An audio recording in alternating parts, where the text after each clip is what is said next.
এবছর যারা মাধ্যমিক দেবে তাদের জন্য এবিটিএ টেস্ট পেপারের এই যে 863 পেজ আছে, সেই 863 পেজের অঙ্কগুলো দেখাচ্ছি।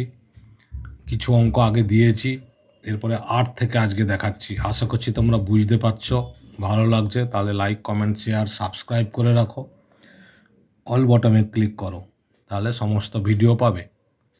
এই যে প্রথম অঙ্কটা দিয়েছে, যদি A Y minus B X by C is equal to C x minus A Z by B সমান B Z minus C Y by A হয়, তাহলে প্রমাণ করো এক্স বাই এ সমান ওয়াই বাই বি সমান জেড বাই সি।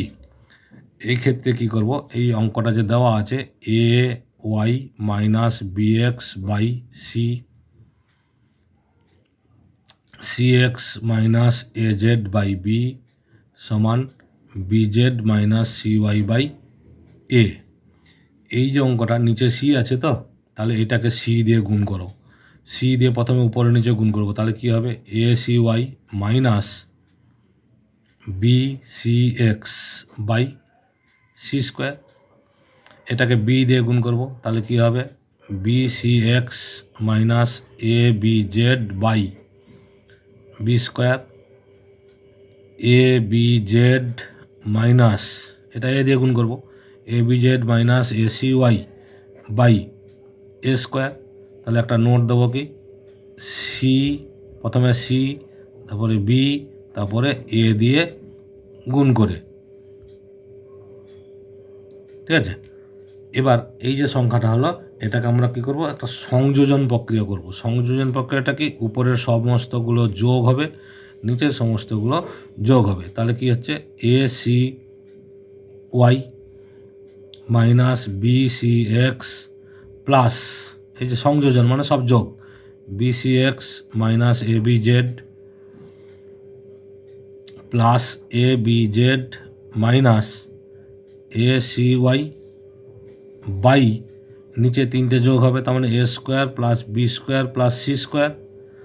উপরে দেখো এটা হচ্ছে কি হচ্ছে A Y A C Y plus A C Y minus A C Y, B C X plus minus, এ দেখো plus A B Z minus A B Z. তাহলে কী হচ্ছে 0 A square plus B square plus C square equal to কত হচ্ছে 0 হচ্ছে। তাহলে পুরো রাশিটা সমান 0 হলো। সুতরাং আমরা লিখতে পারি যে A Y minus B X by C সমান হচ্ছে 0। তাহলে A Y minus B x সমান হচ্ছে 0। তাহলে এ ওয়াই সমান হচ্ছে বি এক্স সমান, মাইনাস ছিল সমান জন্য পাশে নিয়ে গেছি প্লাস। তাহলে এটাকে আমরা লিখতে পারি যে এক্স বাই এ, এই x by a equal to y by b, কোনাকুনি গুণ করে দেখো এ ওয়াই বি এক্স, যা ছিল একই, কিন্তু শুধু আকৃতিটা আমাদের হয়েছে আলাদা। আর একবার এই যে আর পরেরটা যেটা আছে c x minus A Z by B সমান 0। তাহলে কী হচ্ছে সি এক্স মাইনাস এ জেড সমান হচ্ছে 0। তাহলে সি এক্স সমান হচ্ছে এ জেড। এখানেও ঠিক দেখো এক্স বাই এ সমান হচ্ছে জেড বাই সি, কোনাকুনি গুণ করে দেখো এক্স সি মানে সি এক্স এ জেড, এই যে তাহলে এই আকৃতিটা হলো। তাহলে এখানে দেখো এক্স বাই এ সমান একবার বলছি ওয়াই বাই বি, আবার একবার এক্স বাই এ সমান জেড বাই সি। অতএব আমরা প্রমাণ করতে পারবো যে এক্স বাই এ সমান ওয়াই বাই বি সমান জেড বাই সি। এটা হচ্ছে প্রুভড, এটাই আমাদের প্রুভ করতে বলেছে।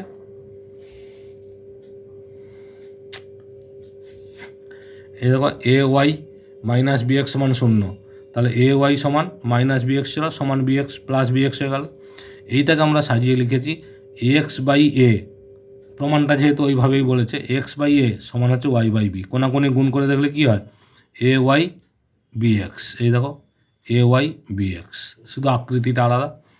এখানেও তাই একইভাবে এইটা সমান প্রমাণ হয়েছে। দ্বিতীয় অঙ্কটা যেটা দেওয়া আছে, কারণ এখানে দুটো অঙ্ক যেটা দেওয়া হয়েছে যে এ বি সি ডি একটা ক্রমিক সমানুপাতি হলে প্রমাণ করো বি মাইনাস সির হোল স্কোয়ার প্লাস সি মাইনাসের whole square plus b minus ডির whole square equal to a minus ডির হোল স্কোয়ার। তাহলে এই যে ABCD ক্রমিক সমানুপাতি বলেছে, ঠিক আছে। ক্রমিক সমানুপাতে আমরা জানি কিভাবে, A/B সমান B/C সমান C/D সমান হচ্ছে K। এই যে A/B, এই বিটা আবার উপরে উঠে গেছে, তার মানে ক্রমিক হচ্ছে B/C, আবার C উঠে যাচ্ছে C/D সমান K। তাহলে A/B সমান K, A সমান B কে, আবার B/C সমান K মানে B সমান C কে, C/D সমান K, C সমান D কে। এই যে C এর মান পেয়েছি D কে, আবার B এর মান ছিল C কে, তাহলে এই C এর মানটা আমরা এখানে বসিয়ে দেবো। তাহলে DK into K, DK square. তাহলে B এর মান কী হলো, DK স্কোয়ার। আর এই যে A সমান B কে পেয়েছি, B এর মান কি, DK স্কোয়ার। এই যে DK square into K, DK cube. এবার এই মানগুলো আমরা LHS RHS করে বসাবো। এ দেখো LHS এ কী ছিল, LHS এ ছিল B মাইনাস সির হোল স্কোয়ার প্লাস C মাইনাসের whole square plus B minus ডির হোল স্কোয়ার। এবার মানগুলো বসিয়েছি, সব দেখো হোল স্কোয়ার আছে, whole square whole square whole square. এবার আমি এই জায়গাটা থেকে দেখো একটা পার্ট বুঝতে পারলে ভালো করে, কোনো অসুবিধা হবে না প্রত্যেকটা। এখানে ডিকে কমন হচ্ছে, ডিকে কমন নিয়েছি, আর কি থাকলো তাহলে K-1, দেখো পুরোটার হোল স্কোয়ার। তার মানে কি, এই ডি এরও কমন স্কোয়ার, কে এরও স্কোয়ার, আর K-1 হোল স্কোয়ার ভেঙে নিয়েছি। দেখো D square K square, K-1 whole square. পরের লাইনেও তাই ডিকে কমন নিয়েছি, পরেরটায় ডি কমন নিয়েছি। তারপরে দেখো এই যে K-1 হোল স্কোয়ার সূত্র লিখেছি, A square minus 2AB plus B square, 1 minus K এর হোল স্কোয়ার, এটাও সূত্র লিখেছি, K square minus 1 whole square, তারও সূত্র। এবার পুরোটা থেকে দেখো এই যে D square D square D square, তাহলে D স্কোয়ার কমন। এবার বাকি রইলে কি, এখানে K স্কোয়ার ইন্টু দিস, কে দিয়ে গুণ করে দিয়েছি, K স্কোয়ার দিয়ে গুণ করেছি। এখানেও একটা K স্কোয়ার আছে, এই যে K স্কোয়ার দিয়ে গুণ করেছি। এখানে তো D স্কোয়ার কমন নিয়ে নিয়েছি, তার মানে যা ছিল তাই। এটা যোগ বিয়োগ করে আমরা কি পেয়েছি, এই দেখো plus K square plus K square, তাহলে কত হচ্ছে 2K স্কোয়ার। এই তো এই যে দেখো মাইনাস 2K স্কোয়ার, এই যে K স্কোয়ার মানে 2K স্কোয়ার। আগেরটা K4 ছিল, K4 প্লাস K4, 2K4, এই যে minus 2K4, K square plus K square 2K square, এই দেখো মাইনাস 2K স্কোয়ার। তাহলে আর কি থাকলো, K কিউব, এই যে দেখো K cube minus 2K cube plus 1 D square সমান, এটা হচ্ছে LHS। আর RHSটা কী দেওয়া ছিল, A মাইনাস ডির হোল স্কোয়ার। এই যে বলেছে এই যে A মাইনাস ডির হোল স্কোয়ার, তাহলে A এর মান হচ্ছে DK কিউব মাইনাস D এর হোল স্কোয়ার। D কমন নিয়েছি, K কিউব মাইনাস 1 পুরোটার হোল স্কোয়ার, তাহলে D স্কোয়ার হলো। আর এই যে K কিউব মাইনাস 1, এটা হচ্ছে A মাইনাস বির হোল স্কোয়ারের সূত্র লিখেছি, K6 minus 2K cube plus 1। তাহলে এই যে হলো, এটাও সমান এইটা। তাহলে আমরা অতএব লিখতে পারি, অতএব এই জায়গাটা দেখো, অতএব আমরা এখানটা লিখতে পারি যে LHS equal to RHS proved. Okay, তারপরে আমাদের 8-এর দাগে দুটো অঙ্ক থাকে, আমাদের করতে হয় একটা, আমি দুটো দেখিয়ে দিলাম। এবার 9-এর দাগ, 9-এর দাগে উপপাদ্য থাকে, ঠিক আছে। 10-এর দাগে রাইডার থাকে, 11-এর দাগে সম্পাদ্য থাকে। এবার দেখো 12-এর দাগ, 12-এর দাগে কী থাকে, ত্রিকোণমিতি। ত্রিকোণমিতির প্রথম যে অঙ্কটা দিয়েছে, আমি আগেও করিয়েছি। একটি বৃত্তের ব্যাসার্ধের দৈর্ঘ্য 28 সেন্টিমিটার, মানে ব্যাসার্ধ দেওয়া আছে আর, ওই বৃত্তে 5.5 সেন্টিমিটার দৈর্ঘ্যের বৃত্তচাপ দ্বারা ধৃত কেন্দ্রীয় কোণটির বৃত্তীয় মান কত। তাহলে ব্যাসার্ধ যেহেতু আর দেওয়া আছে, তাহলে আমরা পরিধিটা বার করে নেব। পরিধি সমান আমরা কি জানি, 2πr। তাহলে 2 × 22/7 ইন্টু আর মানে 28, কত বেরোলো, যে 7×4 = 28, গুণ করলে 176। তাহলে আমরা জানি কি, এই যে একটা বৃত্ত আছে, এই বৃত্তের কেন্দ্র হচ্ছে এইটা, এটা 360 ডিগ্রি হয়ে আছে, তার মানে 360 ডিগ্রি মানে 2π। আমরা জানি বৃত্তের পরিধি দ্বারা ধৃত কেন্দ্রীয় কোণের মান হচ্ছে 2π রেডিয়ান। তাহলে 176 সেন্টিমিটার যেহেতু পরিধি হয়েছে, তাহলে 176 সেন্টিমিটার চাপ দ্বারা কেন্দ্রে উৎপন্ন কোণ 2π ডিগ্রি, 2π রেডিয়ান। তাহলে 5.5 দৈর্ঘ্যের বৃত্তচাপ বলেছিল, দেখো 5.5 দৈর্ঘ্যের বৃত্তচাপ দ্বারা কেন্দ্রে উৎপন্ন কোণ 2π বাই 176, আর এই 5.5টা গুণ হবে। এটা কাটাকুটি করব, দশমিক তুলে দিলাম, 0, ঠিক আছে। 11×5 = 55, 11×1 = 11, 11×6 = 66, 0, 5 কত হয় 32, 2 16, তাহলে কত হলো পাই বাই 16 রেডিয়ান। এটাই হচ্ছে উত্তর। তারপর একটা মান নির্ণয় দিয়েছে।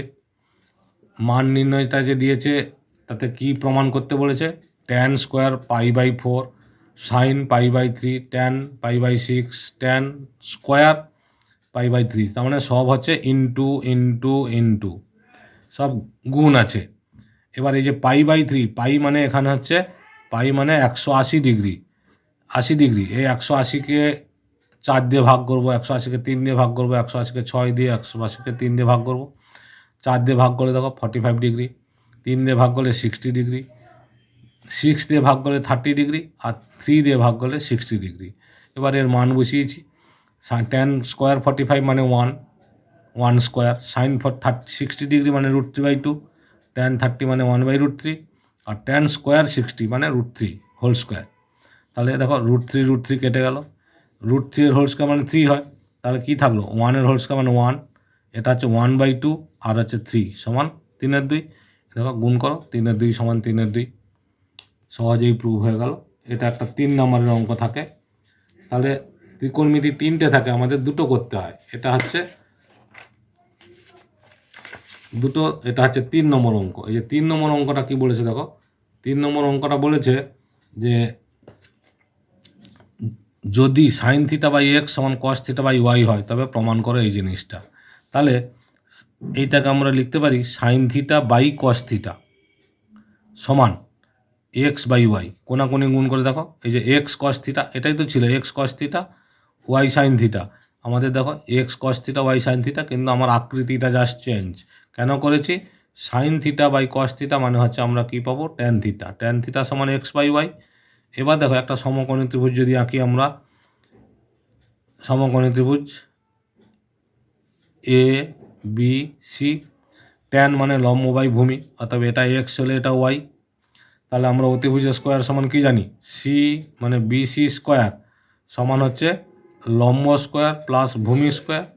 তাহলে বিসি সমান কি হচ্ছে √x² প্লাস ওয়াই স্কোয়ার। তাহলে অতিভুজটা কী বেরোলো, √x² প্লাস ওয়াই স্কোয়ার। এবার বলেছে sine theta minus cos theta সমান এইটা। এবার সাইন থিটা মানে আমরা কি জানি, লম্ব বাই অতিভুজ, x/√x² plus Y square plus minus cos theta, cos মানে হচ্ছে ভূমি বাই অতিভুজ, এই যে x² প্লাস ওয়াই স্কোয়ার। তাহলে কী হলো, লসাগু হবে √x² প্লাস ওয়াই স্কোয়ার, আর উপরে আছে x মাইনাস ওয়াই, এটাতে ভাগ করলে x থাকে, কেটে যায় 1 x, তাহলে x মাইনাস ওয়াই। দেখো এইটা সমান এই যে এইটা, তাহলে প্রুভড হয়ে গেল আমাদের। ওকে, 3টে থাকে, দুটো করতে হয়, আশা করছি বুঝতে পেরেছ। নেক্সট কোশ্চেন নম্বর 13 দেখো, 13-এ কী থাকে, হাইট অ্যান্ড ডিস্টেন্স। ঠিক আছে, এই যে হাইট অ্যান্ড ডিস্টেন্সের অঙ্কগুলো বই থেকেই দেয়, উদাহরণ থেকেও দেয়, মানে এক্সারসাইজ থেকে দেয়, বাইরে থেকেও দিতে পারে। এই একটা অঙ্ক দিয়েছে, যদি 18 মিটার উঁচু 5তলা বাড়ির ছাদ থেকে দেখি একটি মনুমেন্টের চূড়ার উন্নতিকোণ 45 ডিগ্রি, মনুমেন্টের চূড়ার উন্নতিকোণ 45 ডিগ্রি, তাহলে মনুমেন্টটা নিশ্চয়ই বড় ছিল। তাহলে এই যে দেখো এ বি, এইটা হচ্ছে বাড়ি আর এইটা হচ্ছে মনুমেন্ট, চূড়ার উন্নতিকোণ 45 ডিগ্রি, মনুমেন্টের পাদদেশের অবনতিকোণ 60 ডিগ্রি হয়, তাহলে মনুমেন্টের উচ্চতা কত। এই যে দেখো এটা হচ্ছে এ বিটা হচ্ছে কি 5তলা বাড়ি, এখান থেকে আমি দেখছি এই যে মনুমেন্টের চূড়ার উন্নতিকোণ, এইটা হচ্ছে মনুমেন্টের চূড়া, এই উন্নতিকোণ 45 ডিগ্রি। আবার বলেছে মনুমেন্টের পাদদেশ মানে এইটা, এই পাদদেশটা হচ্ছে 60 ডিগ্রি অবনতিকোণে আছে, তার মানে এইটা হচ্ছে 60 ডিগ্রি অবনতিকোণ, তার অল্টারনেট কোণ হচ্ছে এইটা 60 ডিগ্রি। ঠিক আছে, ছবিটা ক্লিয়ার। এবার মনুমেন্টের উচ্চতা মানে এইটা পুরোটা কত বের করতে হবে। তাহলে প্রথমে আমরা এই ত্রিভুজটা পেয়ে যাচ্ছি, লম্ব আর ভূমির সম্পর্ক যেহেতু একটা পেয়েছি 60 ডিগ্রিতে, তাহলে ট্যান 60 ডিগ্রি। তাহলে ত্রিভুজ এ বি সি থেকে আমরা কি পাচ্ছি, ট্যান 60 ডিগ্রি সমান লম্ব বাই ভূমি মানে 18/x, ট্যান 60 মানে √3, 18/x, তাহলে এক্সটা কোনাকুনি গুণ করলে x সমান 18/√3, √3 দিয়ে উপরে নিচে গুণ করেছি, কত পেয়েছি 6√3, তার মানে ভূমিটা 6√3 বেরিয়েছে, এইটা হচ্ছে 6√3। তাহলে এইটা যদি 6√3 হয়, এই যে এ ই এইটাও 6√3, এরপরে উপরে যে ত্রিভুজটা আছে ই এ ডি, এই দেখো ই এ ডি, এই ত্রিভুজ থেকে আমরা কী পাচ্ছি, এই ত্রিভুজটা মানে 45 ডিগ্রি, এই তো 45 ডিগ্রি, তাহলে এটাও লম্ব বাই ভূমি, মানে h/6√3। এই দেখো tan 45 ডিগ্রি সমান h/ লম্ব বাই ভূমি 6√3, tan 45 মানে 1, তাহলে কোনাকুনি গুণ করলে কী হচ্ছে h সমান 6√3। এবার মনুমেন্টের উচ্চতা বার করতে হবে। মনুমেন্টের উচ্চতা মানে কত, এই যে 18, এটা হচ্ছে বাড়ির উচ্চতা প্লাস এই উচ্চতাটা, তাহলে h প্লাস 18, তাহলে এই যে মনুমেন্টের উচ্চতা দেখো 18 প্লাস h মানে 6√3, এটা যোগ করেছি আর তারপরে কী হয়েছে 6 কমন নিয়েছি, 6 3 18 প্লাস √3, তাহলে 6 প্লাস 6 ইন্টু 3 প্লাস এই যে √3 ছিল, √3 মান 1.732, এইটাকে আমরা যোগ করেছি। এটা যোগ করলে 3 প্লাস 1.732, তার মানে 4.732, এইটা গুণ করেছি, এই যে সংখ্যাটা গুণ হবে 6 ইন্টু 4.732 গুণ করলে 28.392, এইটা হচ্ছে মিটার। এটাই হচ্ছে মনুমেন্টের উচ্চতা। ক্লিয়ার? এরপরে দেখো আর একটা অঙ্ক আছে, সেটা হচ্ছে এটা হাইট অ্যান্ড ডিস্টেন্সের একটা, আর 2 নম্বর অঙ্কটা দিয়েছে যেটা বলেছে একটি পাখি ভূমিতলের সঙ্গে সমান্তরাল, একটি পাখি এইটা দিয়ে উড়ছে, ভূমিতলের সঙ্গে 200 মিটার উঁচু দিয়ে উড়ছে, ঠিক আছে, উঁচু দিয়ে উত্তর থেকে দক্ষিণ দিকে যাচ্ছে। মাঠের মাঝখানে দাঁড়িয়ে আমি এখান থেকে দেখছি। কে দাঁড়িয়ে দেখছে? মাঠের মাঝখানে দাঁড়িয়ে সুশোভন প্রথমে 30 ডিগ্রি কোণে দেখতে পেল। এই যে এইখান থেকে দেখো, এই যে 30 ডিগ্রি কোণে উত্তর দিকে দেখতে পেয়েছে, পাখিটা এইখানে ছিল, এইটা হচ্ছে 30 ডিগ্রি কোণে দেখতে পেয়েছে, তাহলে অল্টারনেট কোণ এইটা 30 ডিগ্রি। 3 মিনিট পরে উত্তর থেকে দক্ষিণে এসছে, এটা হচ্ছে দক্ষিণ। 3 মিনিট পরে এটা দক্ষিণে এসছে, 45 ডিগ্রি কোণে দেখতে পেয়েছে, তাহলে এই যে 45 ডিগ্রি কোণ, আমি তো এইখান থেকেই দেখছে, মানে সুশোভন এখান থেকে দেখছে, তাহলে এখান থেকে 45 ডিগ্রি কোণে দেখতে পেয়েছে, তাহলে এই কোণটা 45 হলে অবনতি কোণ এটা 45 ডিগ্রি, এইটা উন্নতি কোণ।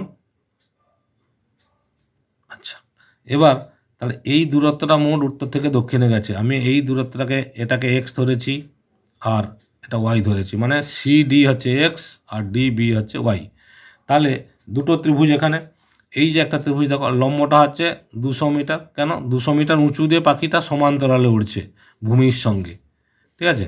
তাহলে এই যে ত্রিভুজটা পাচ্ছি আমরা ABD, এই ত্রিভুজে 45 ডিগ্রি আছে, তাহলে ABD থেকে tan 45 ডিগ্রি সমান হচ্ছে 200 বাই লম্ব বাই ভূমি, ভূমি মানে ওয়াই, 200 বাই ওয়াই, তাহলে 1 সমান 200 বাই ওয়াই, তাহলে কোনাকুনি গুণ করলে ওয়াই সমান 200, এটা একটা সমীকরণ।